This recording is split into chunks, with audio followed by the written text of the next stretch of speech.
Hello दोस्तों, आप सभी का स्वागत है मेरे यूट्यूब चैनल शब्द स्टडी में। तो दोस्तों, आज हम बात करेंगे भूगोल पार्ट के 30 क्वेश्चंस। ठीक है।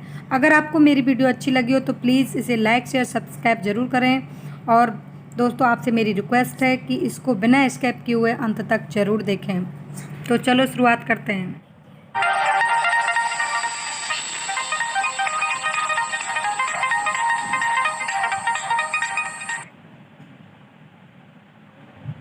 चलो दोस्तों, शुरुआत करते हैं। तो फर्स्ट नंबर का क्वेश्चन है, भारत की सबसे प्रमुख फसल क्या है। तो भारत की सबसे प्रमुख फसल है आपकी चावल। ठीक है। करेक्ट आंसर है, भारत की सबसे प्रमुख फसल क्या है, चावल है। और यह है चावल जो फसल है, ये मतलब भारत के भूभाग के बहुत अधिकतर भाग पर ये चावल की फसल बोई जाती है। ठीक है। अगला क्वेश्चन है आपका, निम्नलिखित में से किस क्षेत्र को भारत का चावल का कटोरा कहा जाता है। ठीक है। पहले पूछा है कि किस फसल की भारत में मतलब ज़्यादा बहुलता है, तो वह है आपकी चावल। अब क्वेश्चन उठाया है उसने कि निम्नलिखित में से किस क्षेत्र को भारत का चावल का कटोरा कहा जाता है। तो आपका ये कृष्णा गोदावरी जो डेल्टा है, ये भारत के चावल के कटोरे के नाम से जाना जाता है। ठीक है। निम्नलिखित में से किस क्षेत्र को भारत का चावल का कटोरा कहा जाता है। तो आपका कृष्णा गोदावरी जो डेल्टा है, वो भारत के चावल के कटोरे के नाम से जाना जाता है। ठीक है। अगला क्वेश्चन, भारत में सर्वाधिक खाद्यान्न उत्पादन करने वाला राज्य। भारत में सर्वाधिक खाद्यान्न उत्पादन करने वाला राज्य, तो आपको बताती हूँ, भारत में सर्वाधिक खाद्यान्न उत्पादन करने वाला राज्य जो है, प्रथम स्थान जो है ये उत्तर प्रदेश रखता है। ठीक है। जनसंख्या की दृष्टि से भी भारत का सबसे सबसे बड़ा राज्य है, और खाद्यान्न उत्पादन करने की दृष्टि से भी ये उत्तर प्रदेश प्रथम स्थान पर जाता है। ठीक है। देखते हैं, करेक्ट आंसर है हमारा। ठीक है। अगला क्वेश्चन, भारत का सबसे बड़ा मूंगफली उत्पादक राज्य क्या है। भारत का सबसे बड़ा मूंगफली उत्पादक राज्य, तो ये क्वेश्चंस इसका आंसर हमारी तरफ से ये है कि भारत का सबसे बड़ा मूंगफली उत्पादक जो राज्य है आपका गुजरात है। ठीक है। गुजरात है। 2019-20 की रिपोर्ट के अनुसार यहाँ पर 19.48 लाख टन 48 लाख टन जो थी मूंगफली की पैदा हुई थी। भारत का सबसे बड़ा मूंगफली उत्पादक राज्य है गुजरात। ठीक है। इसमें आपको आंसर आंध्र प्रदेश दिखाया है, जो गलत है। ठीक है। आपको बताया है कि गुजरात जो है इसमें भारत का सबसे बड़ा मूंगफली उत्पादक राज्य है। Correct answer. ठीक है। अगला क्वेश्चन है, भारत में उत्तर प्रदेश राज्य का स्थान किसके उत्पादन में प्रथम है। भारत में उत्तर प्रदेश राज्य का स्थान किसके उत्पादन में प्रथम है। तो आपको मैं बताती हूँ कि भारत में उत्तर प्रदेश राज्य जनसंख्या की दृष्टि से प्रथम स्थान रखता है, खाद्यान्न उत्पादन की दृष्टि से भी प्रथम स्थान रखता है। अब उसमें कौन कौन से खाद्यान्न जो है जो राज्य में प्रथम स्थान रखता है, मतलब उत्तर प्रदेश राज्य जो है कौन कौन से खाद्यान्न ऐसे हैं जिनमें वो प्रथम स्थान रखता है। ठीक है। तो मैंने बता चुकी हूँ कि खाद्यान्न उत्पादन में भी वो प्रथम स्थान रखता है। दुग्ध के उत्पादन में भी प्रथम स्थान उत्तर प्रदेश का ही है, यूपी का ही है। ठीक है। और उसके बाद गन्ना व चीनी के उत्पादन में भी प्रथम स्थान यूपी का है। ठीक है। तो इसका करेक्ट आंसर होगा आपका इन सभी में। तो आपका करेक्ट आंसर इन सभी में होगा। ठीक है। भारत में उत्तर प्रदेश राज्य का स्थान किसके उत्पादन में प्रथम है, खाद्यान्न के उत्पादन में भी, दुग्ध गन्ना चीनी इन सभी के उत्पादन में राजस्थान उत्तर प्रदेश पहला स्थान रखता है। ठीक है। अगला क्वेश्चन है हमारा, भारत का सबसे बड़ा सोयाबीन उत्पादक राज्य। तो भारत में इसमें सोयाबीन का सबसे बड़ा उत्पादक राज्य क्या है, तो आपको पता होना चाहिए। और ये इंपॉर्टेंट क्वेश्चंस जो हैं फसलों से संबंधित हैं, तो ये फसलों से संबंधित जो क्वेश्चन हैं ये आपको याद होने चाहिए। और ये याद करने का केवल एकमात्र तरीका, बार बार रिवाइज। आप बार बार रिवाइज करोगे, बार बार मेरे क्वेश्चंस पढ़ोगे, तो मैं पक्के गारंटी के साथ कहती हूँ कि आप किसी भी एग्जाम में विफल नहीं होगे। ठीक है। भारत का सबसे बड़ा सोयाबीन उत्पादक राज्य, तो भारत का सबसे बड़ा सोयाबीन उत्पादक राज्य है आपका एमपी, मध्य प्रदेश। ठीक है। सोयाबीन सबसे प्रथम स्थान सोयाबीन के उत्पादन में मध्य प्रदेश रखता है और ये करेक्ट आंसर है आपका। ठीक है, भारत का सबसे बड़ा सोयाबीन उत्पादक राज्य मध्य प्रदेश। मैं बार बार क्वेश्चन को रिपीट इसलिए करवाती हूँ कि आप बार बार मेरी इस भाषा को जो मैं पढ़ा रही हूँ, जो मैं समझा रही हूँ, ये आप बार बार सुनो और आपको याद हो जाए। ठीक है, अगला क्वेश्चन है आपका, काजू का सबसे बड़ा उत्पादक राज्य। काजू उत्पादन में सबसे प्रथम स्थान किस राज्य का है? तो काजू उत्पादन में प्रथम स्थान रखने वाला केरल। ठीक है, काजू उत्पादन में प्रथम स्थान रखने वाला क्या है? आपका केरल राज्य। ठीक है, केरल है काजू का सबसे बड़ा उत्पादक राज्य है। और हमारी इसमें क्वेश्चंस का जो आंसर दिखाया है वो महाराष्ट्र है, जबकि ये गलत है। ठीक है, ये सही नहीं है। Kerala, Maharashtra is wrong. ठीक है, केरल करेक्ट आंसर है। ओके, काजू का सबसे बड़ा उत्पादक राज्य क्या है? केरल है। ठीक है, अगले क्वेश्चंस पर आते हैं। निम्नलिखित में से कौन सा राज्य भारत का अग्रणी दलहन उत्पादक है? निम्नलिखित में से कौन सा राज्य भारत का अग्रणी दलहन उत्पादक है? मतलब कि दालों में भी अग्रणी है। कौन सा राज्य है जो दालों के उत्पादन में भी अग्रणी है? ठीक है, तो आपका करेक्ट आंसर है इसका उत्तर प्रदेश। ठीक है, यूपी ही दलहन में है, खाद्यान्न में है, गन्ना में है, चीनी में है। ठीक है, आपका यूपी उत्तर प्रदेश जो है दाल, खाद्यान्न, गन्ना, चीनी, दूध सब में प्रथम स्थान रखता है। ठीक है, अगला क्वेश्चन आता है आपका, रक्षक मेखला स्थान की एक विधि है। रक्षक मेखला किस स्थान की एक विधि है? तो आपको इसमें बताना है जल संरक्षण की है या मृदा संरक्षण की है, मृदा निर्माण की है या बागवानी की है। तो रक्षक मेखला मैं आपको बताती हूँ, ये मृदा संरक्षण की विधि है। रक्षक मेखला क्या है? रक्षक मेखला अर्थात एक पंक्ति बनाना, पेड़ों की ये पंक्ति बनाते हैं मृदा संरक्षण अर्थात मिट्टी के कटाव को रोकने के लिए। बनाते हैं कि नहीं बनाते? तो उसी हिसाब से जो रक्षक मेखला है ये क्या है? एक मृदा संरक्षण की विधि है। ठीक है, करेक्ट आंसर है हमारा रक्षक मेखला क्या है? एक मृदा संरक्षण की। रक्षक मेखला रक्षा की पंक्ति अर्थात मेखला पंक्ति के रूप में पेड़ों को जो लगाते हैं वो मिट्टी के कटाव को रोकने के लिए। ठीक है, तो ये मृदा संरक्षण से संबंधित है। ठीक है, अगला क्वेश्चन, भाखड़ा नांगल परियोजना किस नदी पर स्थित है? तो भाखड़ा नांगल परियोजना जो है आपकी सतलज नदी पर स्थित है। ठीक है, भाखड़ा नांगल परियोजना जो है आपकी सतलज नदी पर स्थित है। ठीक है, देखते हैं अगला क्वेश्चन, करेक्ट आंसर है। अगला क्वेश्चन है आपका, वर्षा जल संग्रहण लाभदायक है। वर्षा जल संग्रहण लाभदायक क्या होता है? वर्षा जैसे जो रेगिस्तानी इलाके होते हैं वहाँ पर वर्षा जल संग्रहण की जो तरीके होते हैं बहुत हैं। तो वहाँ पर तो आप बताइए किस चीज़ के लिए इम्पोर्टेंट है ये? तो आपको मैं बताती हूँ कि भूमिगत जल स्तर सुधारने के लिए। आप एक क्वेश्चंस का आंसर बड़े अच्छी तरह से पढ़ के सोच समझ के दिया करें। ठीक है, वर्षा जल संग्रहण लाभदायक है तो भूमिगत जल स्तर सुधारने के लिए अर्थात जैसे भूमिगत जल स्तर सुधारने के लिए वर्षा जल का संग्रहण करना बहुत इम्पोर्टेंट है। ठीक है, इससे क्या होगा, हमारे पानी की खपत भी बचती है और इसको हम काफ़ी तरह से उपयोग में ले सकते हैं। तो वर्षा के जल को तो टाका वगैरह जो ये बनाई जाती हैं पश्चिमी राजस्थान में, ये जो आपकी टाका हैं, खड़ीन हैं, ये जो बहुत सारी वो बनाए जाते हैं, कुएं बनाए जाते हैं जिन्हें वर्षा के पानी को इकट्ठा किया जाता है। ठीक है, तो ये भूमिगत जल स्तर सुधारने के लिए सबसे ज़्यादा लाभदायक है। ठीक है, अगला क्वेश्चन है हमारा, सबसे अधिक मात्रा में केसर मिलता है। सबसे अधिक मात्रा में केसर मिलता है। तो आपको मैं इसको याद कराने के लिए मेरा एक तरीका बताती हूँ। केसर, तो केसर के लिए यानी केसर सबसे अधिक मात्रा में आपका जम्मू कश्मीर में मिलता है। जम्मू कश्मीर, कश्मीर केसर। ठीक है, कश्मीर केसर, कश्मीर केसर, जम्मू कश्मीर। ठीक है, इस तरीके से आप याद रख सकते हैं इसको। सबसे अधिक मात्रा में केसर मिलता है जम्मू कश्मीर में। ठीक है, केसर कश्मीर, केसर कश्मीर, केसर कश्मीर, इसको आप इससे जोड़कर याद रख सकते हैं। ठीक है, निम्नलिखित आगे अगला क्वेश्चन है हमारा, निम्नलिखित में से कौन सी दलहन फसल नहीं है? आपको ये बताती हूँ इसका आंसर करेक्ट था या नहीं। तो इसका करेक्ट आंसर है जम्मू कश्मीर। ठीक है, अगला क्वेश्चन आपका है, निम्नलिखित में से कौन सी दलहन फसल नहीं है।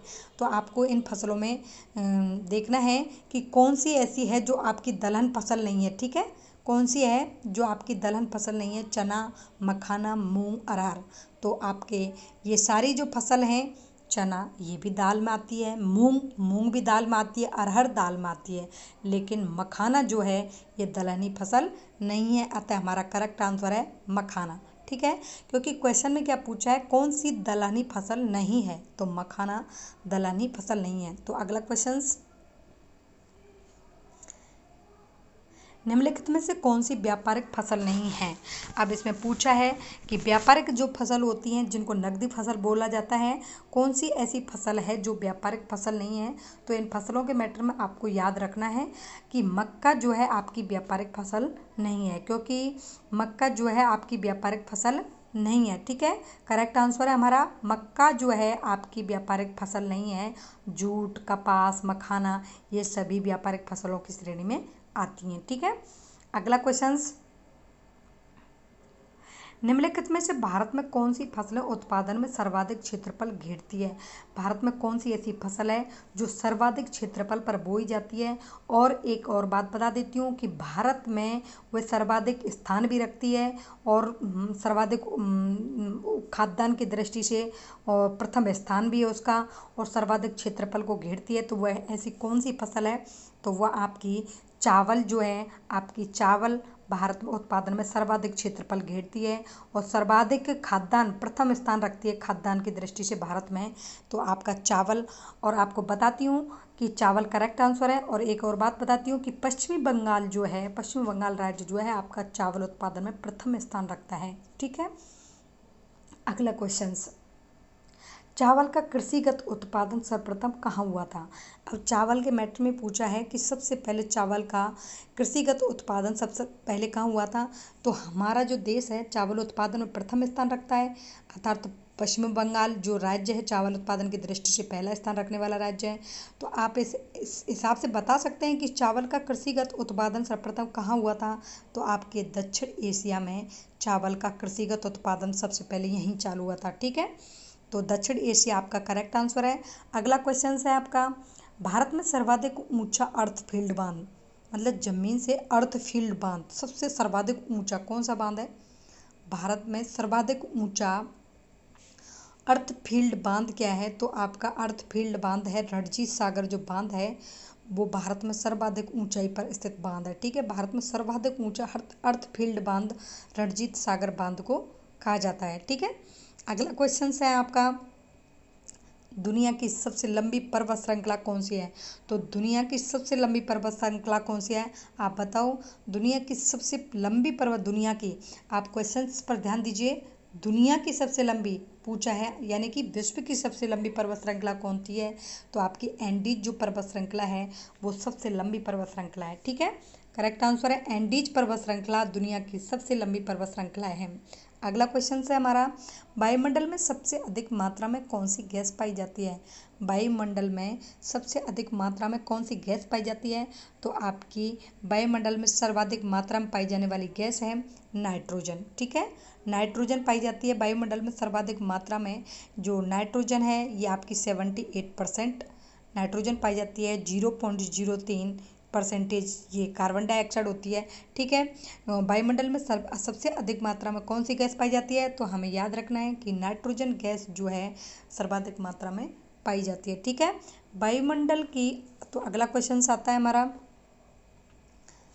वायुमंडल की सबसे निचली परत। तो इनमें परत, ये आपके जो वायुमंडल की जो परतें हैं उनसे ये क्वेश्चन को उठाया है। तो वायुमंडल की सबसे निचली परत के मैटर में आपको याद होना चाहिए, इनका क्रम याद रखना चाहिए और किस परत में क्या क्या घटनाएं घटित होती हैं, तो ये भी याद रखना आपको इम्पोर्टेंट है। तो वायुमंडल की सबसे निचली परत क्या है, तो वायुमंडल की सबसे निचली परत होती है आपकी क्षोभ मंडल। ठीक है, क्षोभ मंडल एक ऐसी परत है जिसमें हमारी मौसमी संबंधी जो घटना है, मौसम संबंधी, बादलों का आना, बारिश होना, तूफान, हवा, आंधी आदि सभी घटनाएं इसमें घटित होती हैं। क्षोभ मंडल के बाद आता है आपका समताप मंडल। समताप मंडल के बाद आती है आपकी ओजोन मंडल, और ओजोन मंडल जो जिसको हम जीवन रक्षक मंडल भी कहा जाता है, जो हमारी पराबैंगनी किरणों से हमारी रक्षा करती है। और आयन मंडल जो है आपकी, जिससे तरंग दैर्घ्य जो किरणें आती हैं जो हमारे रेडिएशन का काम करती है, वो आयन मंडल है। ठीक है। वायुमंडल की सबसे निचली परत, क्वेश्चन क्या है इसमें, वायुमंडल की सबसे निचली परत पूछा है तो हमारी क्षोभ मंडल हो जाएगी। ठीक है।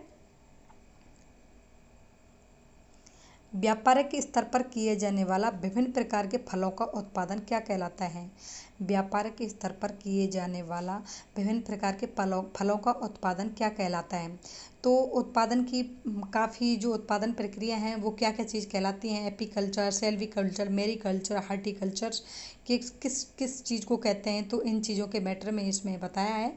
तो व्यापारिक स्तर पर किए जाने वाले विभिन्न प्रकार के फलों का उत्पादन अर्थात वैसे अगर क्वेश्चंस तो इसमें हम आपको बताते हैं कि इसमें आपका हार्टिकल्चर जो है फलों के उत्पादन से संबंधित है। ठीक है, हार्टिकल्चर।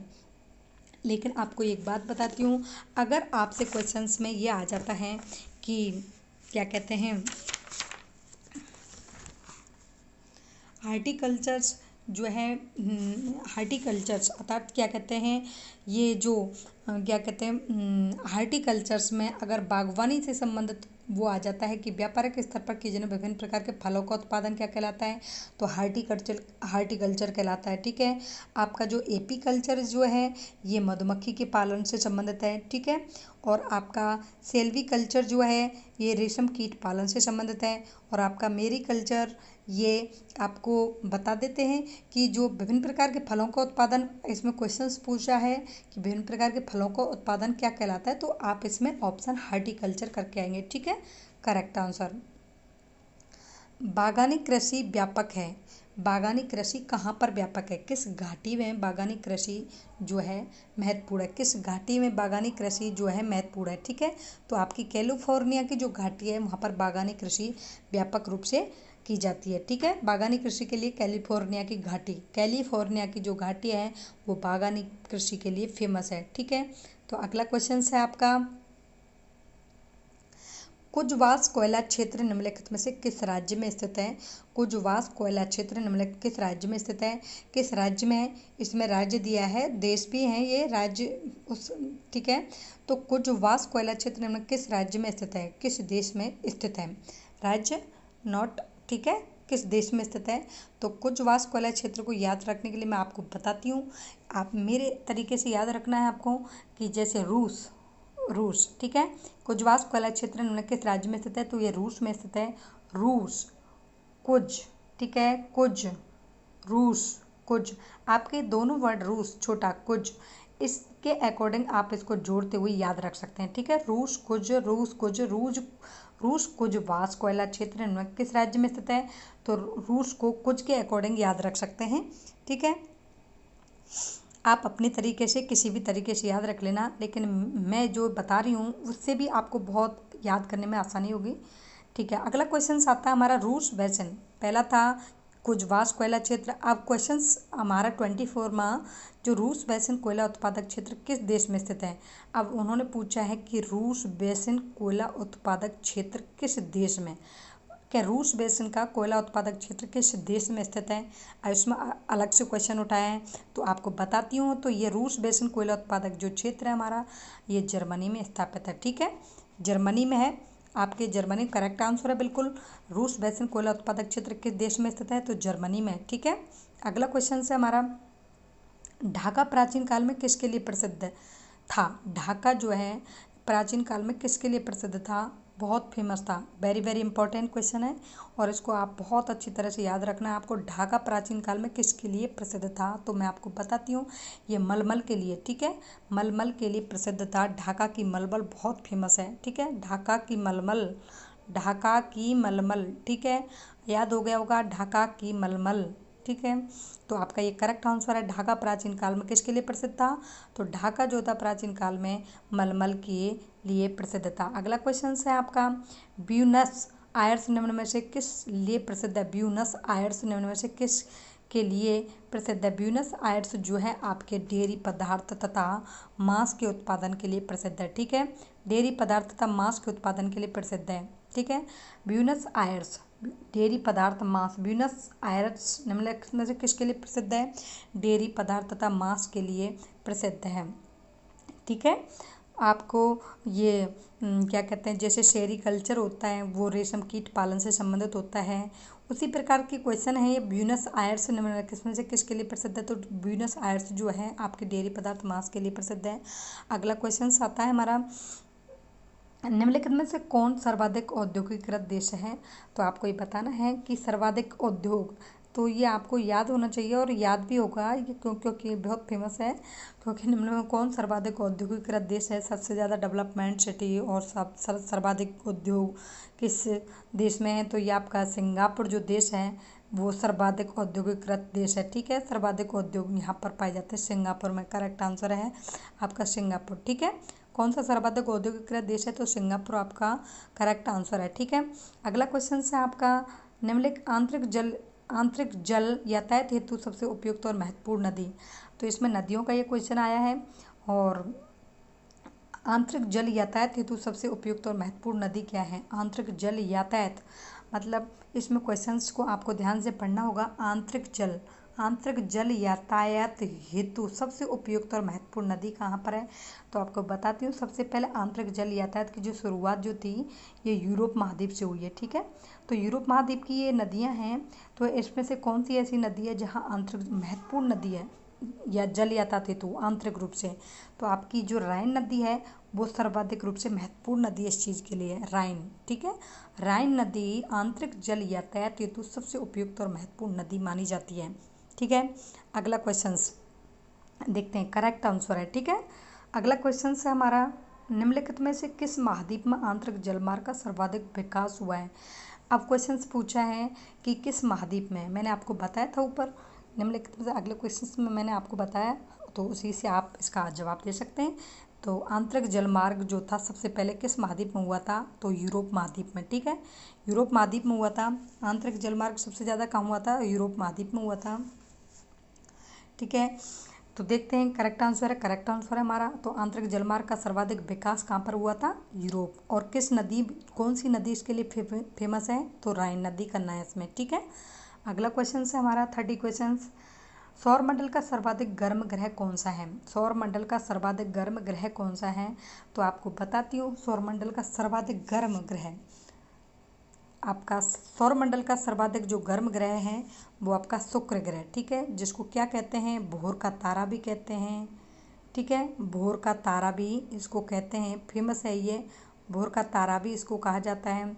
और क्या कहते हैं, और ये पृथ्वी की बहन भी कहा जाता है। ठीक है, बहुत सारे ऐसे इसके बारे में, ये बहुत इम्पोर्टेंट है, वेरी वेरी इंपॉर्टेंट क्वेश्चन है, इसको याद रखना, वेरी वेरी इंपॉर्टेंट है। शुक्र ग्रह को वेरी वेरी इंपॉर्टेंट है, इसके जितने भी फैक्ट हों, ठीक है, उनको आपको याद रखना है। ठीक है, VVI है। ठीक है, तो आपको इसको याद रखना है। और तो ठीक है दोस्तों, अगर आपको मेरी वीडियो अच्छी लगी हो तो प्लीज़ इसको लाइक शेयर सब्सक्राइब ज़रूर करें। और मैं आपसे अब बार बार ये बात नहीं कहूँगी, क्योंकि मैं सोचती हूँ आप कमेंट भी करें। अगर आपको अच्छा नहीं लगता है, कोई भी पढ़ाने में कुछ भी मिस्टेक गलती होती है तो प्लीज़ मुझे बताएं। ठीक है, धन्यवाद दोस्तों।